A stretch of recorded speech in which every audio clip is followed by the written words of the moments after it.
주의 길을 예비하는 자, 동행하는 자, 남은 자라는 제목으로 말씀을 살펴보겠습니다. 인생은 길이다. 사람은 각자 길을 가고 있는 사람들입니다. 오늘 성경에 보면 다윗의 길, 주의 길을 예비하는 자가 있다.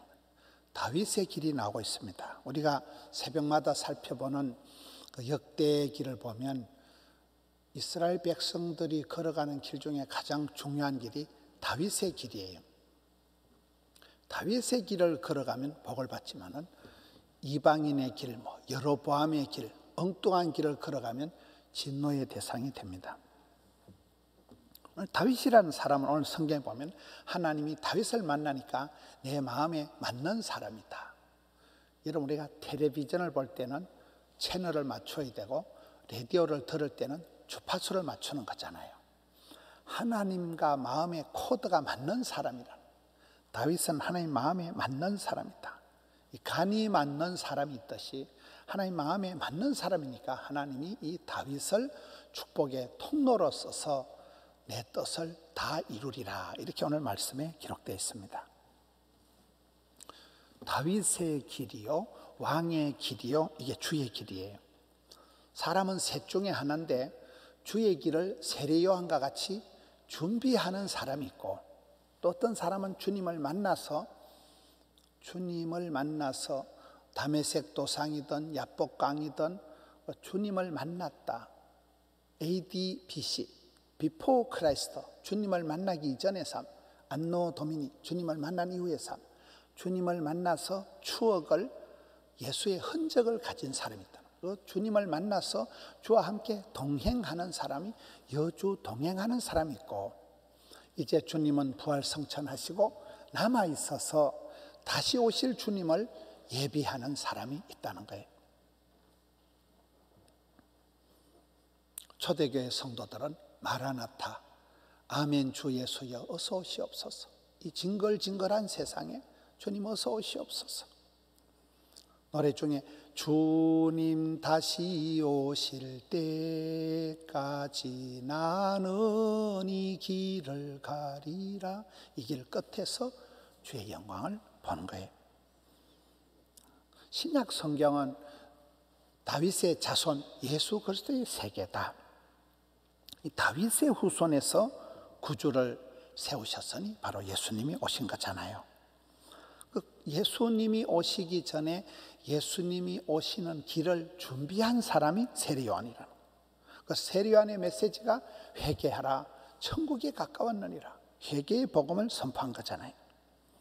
그 세례요한이 달려갈 길을 다 마치고 난 뒤에 오늘 성경에 보면 나는 그리스도가 아니다, 내 뒤에 오시는 분이 진짜 백이다, 얘기를 하고 있는 것입니다. 여자가 낳은 자 중에 가장 큰 자가 세례요한인데, 세례요한은 자기 일평생을 살아가고 난 뒤에 자기 인생을 정리할 때 나는 아니라는 거예요. 나를 실현하고 나를 자랑하는 그게 나는 아닙니다. 이게 세례요한의 구호입니다. 많은 사람들은 이기적이고 자기중심적으로 살아갈 수밖에 없지만은 세례요한은 나는 아니고 내 뒤에 오시는 분을 위해서 나는 그저 그분 길을 닦는 사람이라는 거예요. 여러분, 성경을 보면 세례요한은 그 당시에 최고의 인기가 있는, 가장 영적인 권위가 있는, 모든 사람의 시선이 세례요한에게 쏠려 있을 때입니다. 인기가 짱입니다. 그럴 때 세례요한의 고백이 나는 아니라는 거예요. 내가 말한 바 나는 그리스도가 아니요 그의 앞에 보내심을 받은 자다. 신부를 취하는 자는 신랑이나 서서 신랑의 음성을 듣는 친구가 크게 기뻐하니 나는 이러한 기쁨이 충만하노라. 그는 흥하여야 하겠고 나는 쇠하여야 하리라.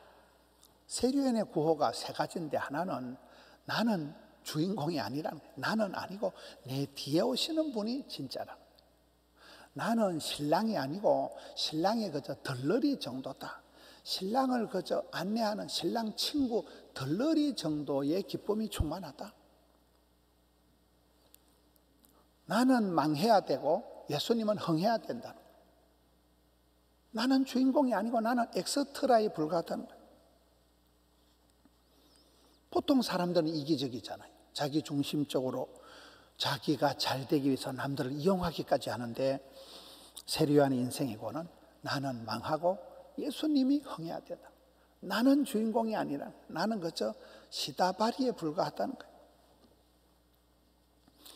예수님의 제자의 조건이 뭘까요? 제자의 길은 자기를 부인하고 날마다 제 십자가를 지고 주님을 따라가는 게 제자의 조건입니다.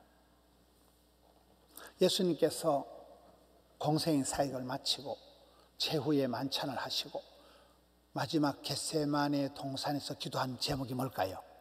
내 원대로 마옵시고 아버지 뜻대로 하옵시고. 이게 예수님의 마지막 기도입니다. 인생의 목적은 내가 어떤 앰비션을 가지고, 내가 어떤 야망을 가지고, 내가 어떤 목적을 가지고 그것을 실현하고 성취하고 꿈꾸는 게 인생의 목적이 아니라는 거예요. 여러분, 요셉을 보면 요셉이 애굽에 가서 큰 출세를 합니다. 총리 대신을 마치고 난 뒤에 요셉이 기념관을 지어라, 기념 비석을 세워라, 이렇게 하지 않는 거예요. 내 해골 바가지라도, 내 뼈마저라도 이 땅에 두지 마라. 할아버지, 아버지가 계신 약속의 땅, 언약의 땅, 그곳으로 나를 내 뼈마저로도 파가져가라는 거예요. 여러분, 사도 바울을 보면 사도 바울의 라이프 스타일이 뭔지 모르게 좀 야망이 있고 자기 주도적이고 고집이 있고 굉장히 공격적인 사람, 목적지향적인 사람이 사도 바울이에요.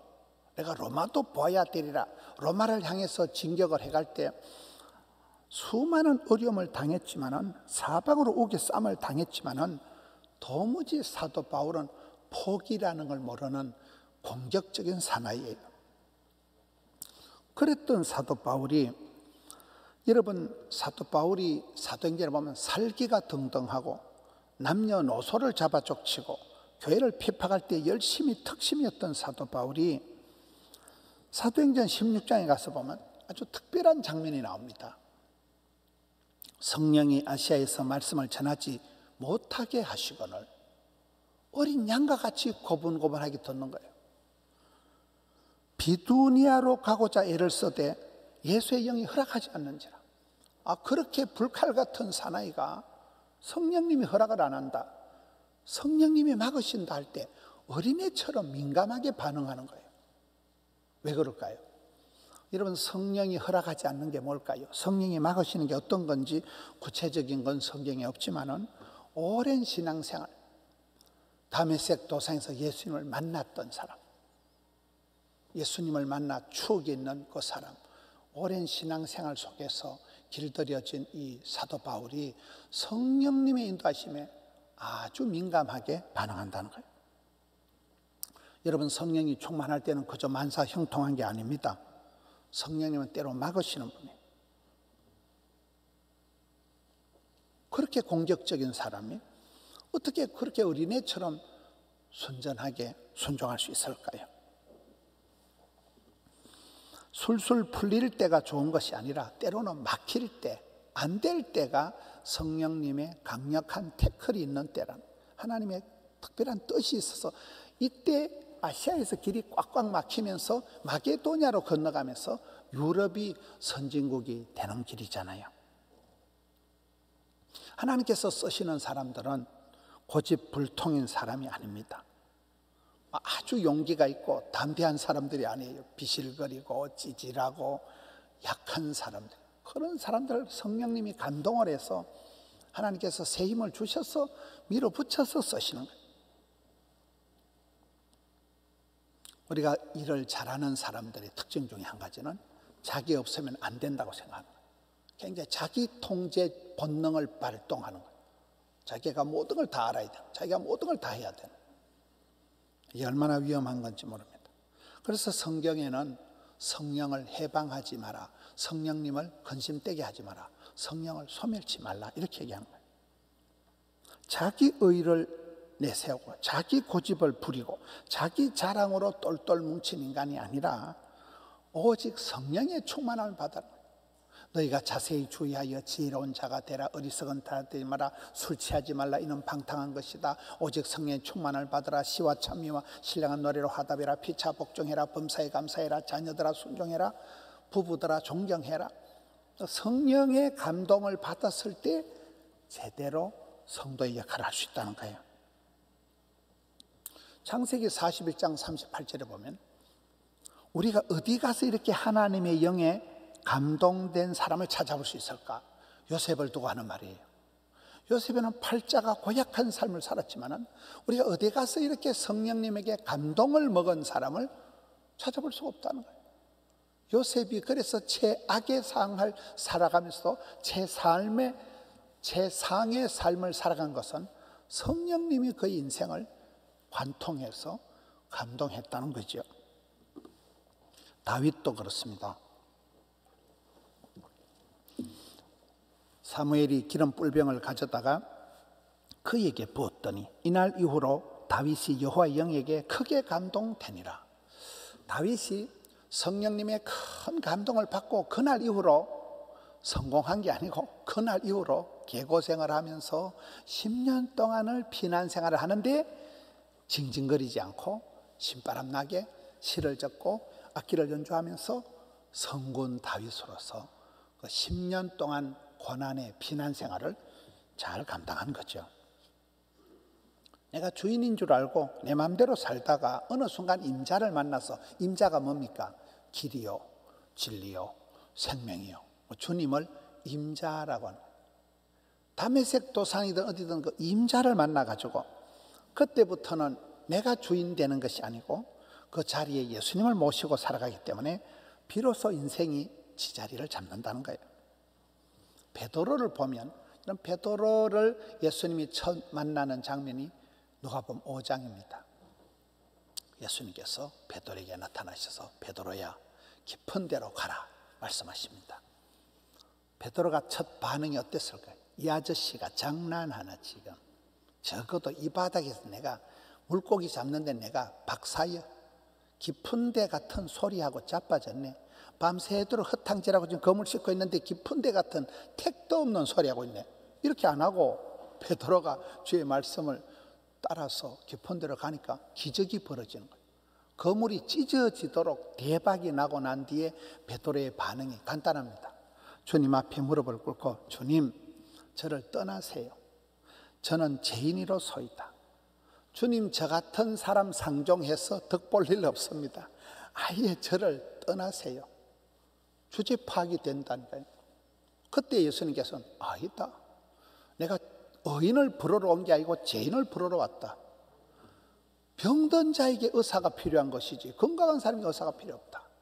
네가 지금은 물고기 잡아먹지만 앞으로는 사람을 낚는 어부가 되리라. 이렇게 되는 거잖아요.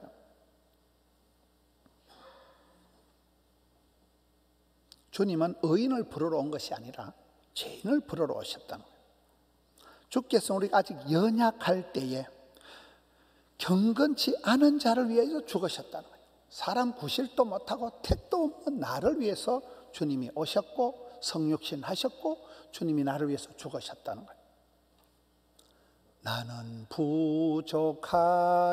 부족하여도 영접하실 터이니 영광 나라 계신 임금 우리 구주 예수라.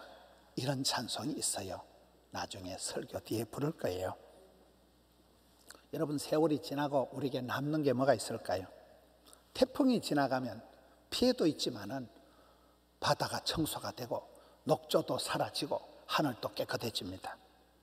세월이 지나고 나면 우리에게 남는 게 분노와 상처만 남는 사람이 있고 어떤 사람은 참 영광과 보람이 남는 사람이 있겠죠. 혈기와 분노가 많았던 사울이 다메섹에서 예수님을 만난 후에 이방의 사도가 되어서 수많은 고난을 겪고 난 뒤에 이후로는 누구든지 나를 괴롭게 하지 말라. 내 몸에 예수의 흔적을 가졌노라. 예수님과의 만남에 추억이 있다. 예수님의 흔적이 있다. 상처가 아니라 영광의 상처가 있다는 거예요. 우리가 어떤 사람을 대할 때 보면 참 저 사람은 너무나 인위적인, 인본적인, 조작적인 사람 냄새가 나는 사람이 있고, 어떤 사람을 보면 참 하나님 대단하시다, 저 인간을 하나님이 만지셔서 사람을 만드시는구나. 여러분, 터치 테라피라는 게 있어요. 엄마 손이 약손이다. 엄마가 아이 배를 쓱쓱 문질러주면 배가 남잖아요. 터치 테라피. 하나님 우리를 만지실 때 치유와 회복이 일어나는 거예요. 허브 테라피가 있습니다. 너희는 그리스도의 향기다 할 때 여러분, 허브 향을 통해서 치료하는 거잖아요. 빛이 치료가 되고, 빛이 여러분 굉장히, 빛이 최고의 영양소고, 식물은 햇빛을 보려고 환장을 하고 나갑니다. 빛이 중요하지만 햇빛보다 더 강력한 게 향이에요. 햇빛은 이렇게 비추면 뒤쪽에는 그늘이 지잖아요. 향은 뒤에도 들어가고 앞으로도 들어가고 구멍으로 들어가고 온데 만데 확 퍼지는 게, 꾸석꾸석 다 침투하는 게 향이라는 향. 너희는 그리스도의 향기다. 허브 테라피가 있습니다.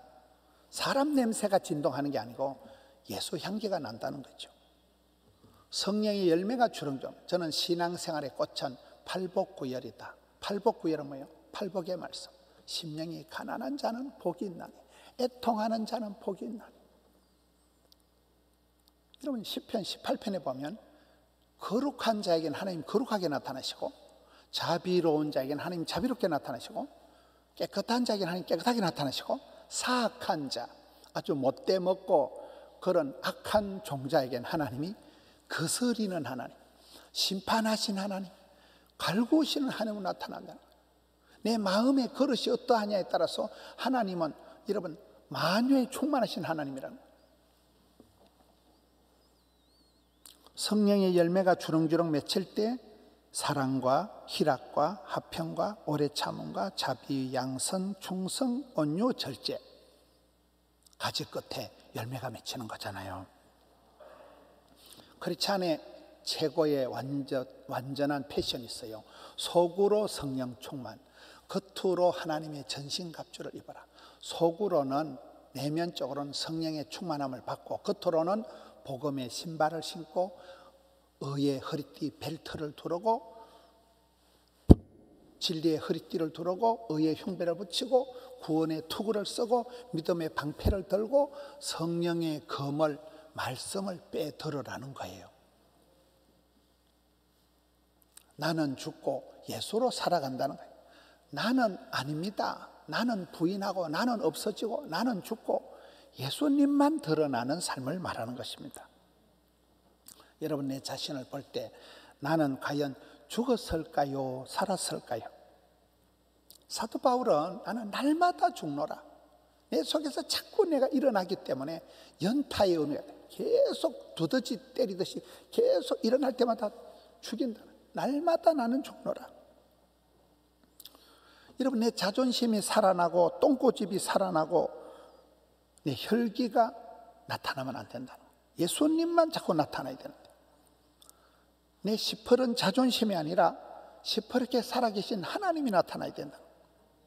내 자랑을 하는 게 아니라 예수님만 높여야 된다.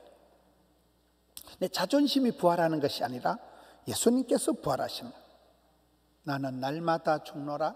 나는 망하고 그는 흥하리라. 나는 주인공이 아니다. 내 뒤에 오시는 분은 예수님이 진짜다. 예수의 향기가 나는 사람이 있고 사람 냄새가 진동하는 사람이 있겠죠. 여러분, 나는 썩은 고목나무 같은 존재일까요? 백발의 면류관일까요? 그는 늙어도 여전히 결실하며 진액이 풍족하고 빛이 청청하고 상록의 축복, 늘 푸른 존재가 된다는 거예요. 고목나무에도 꽃이 핀다는 거예요. 그냥 나이가 들면 골다공증이 오고 모든 것이 그런 낡아지는 존재가 아니라 더 완숙한 존재가 된다는 거예요. 여러분, 나는 가시밭의 백합화입니까? 양떼들 중에 염소 한 마리입니까? 내 주변엔 똥파리가 많이 날아다닙니까? 꿀벌이 날아다닙니까? 나는 어두운 세상의 빛일까요? 더러운 세상의 소금덩어리일까요?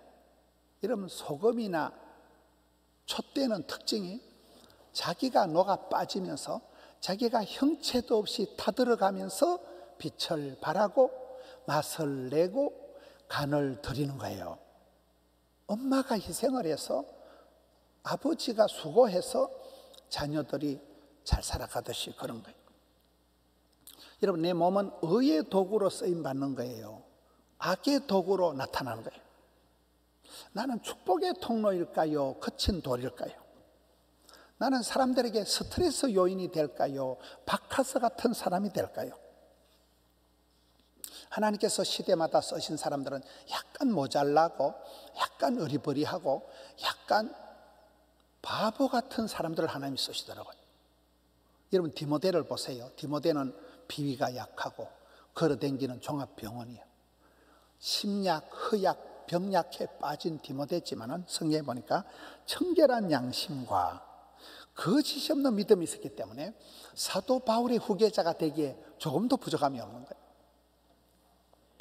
큰 집에는 그릇이 많은데 깨끗한 그릇을 성령님이 무시로 쓰신다는 거예요.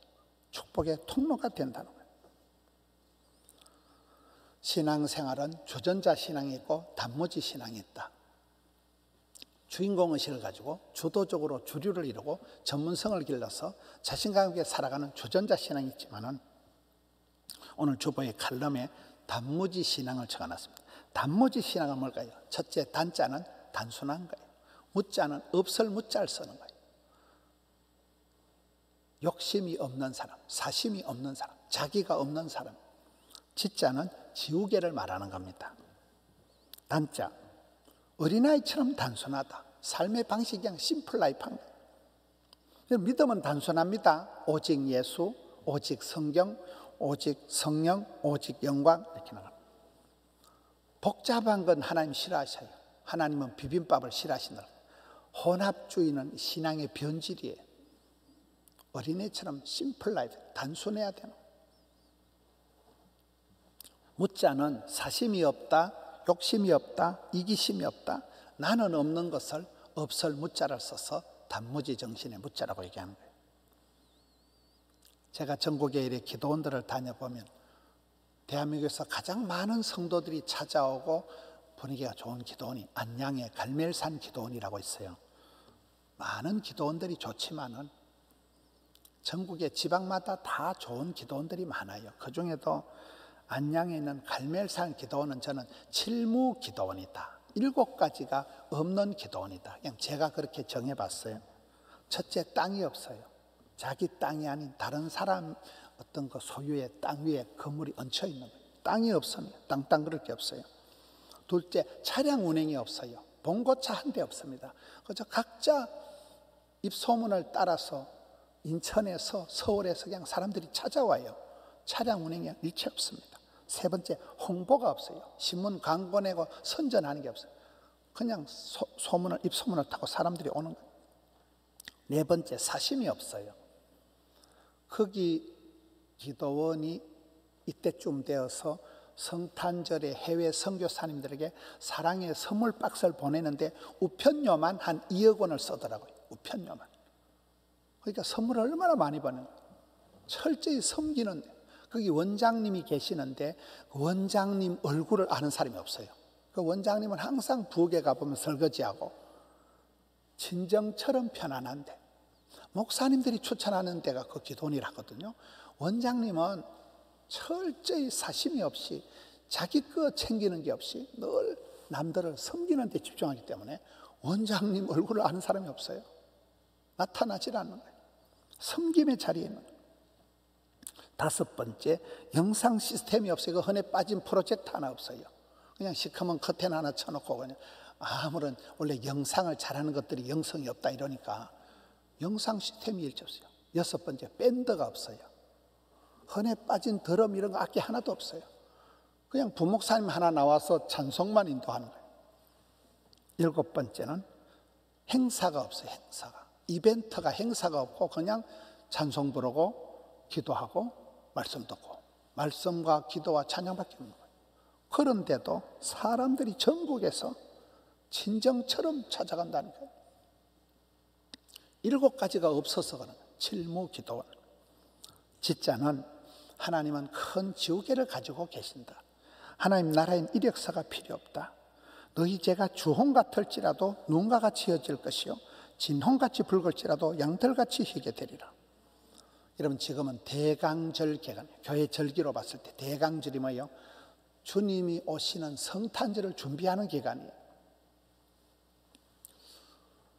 주님의 오심을 예비 준비하든지, 주님을 만나서 주의 손을 잡고 동행을 하든지, 주님 다시 오실 때까지 이 길을 걸어가든지 셋 중에 하나라니까요. 여러분은 어떻습니까?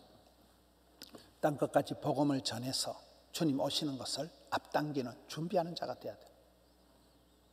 초대교회 성도들처럼 아멘 주 예수여 어서 오시옵소서, 주님의 오심을 준비하는, 주의 길을 예비하는 자. 아무리 힘들고 무섭고 사망의 음침한 골짜기를 다릴지라도 내가 주와 함께 간다, 주님과 동행한다, 여주 동행하는 자. 주와 같이 길 가는 것 즐거운 일 아닌가. 그리고 다시 오실 주님의 길을 준비하는, 참된 성탄을 준비하는, 이 징글징글한 세상에 주여 어서 오시옵소서, 주의 길을 준비하는 우리 성도님들 되시기를 축원합니다.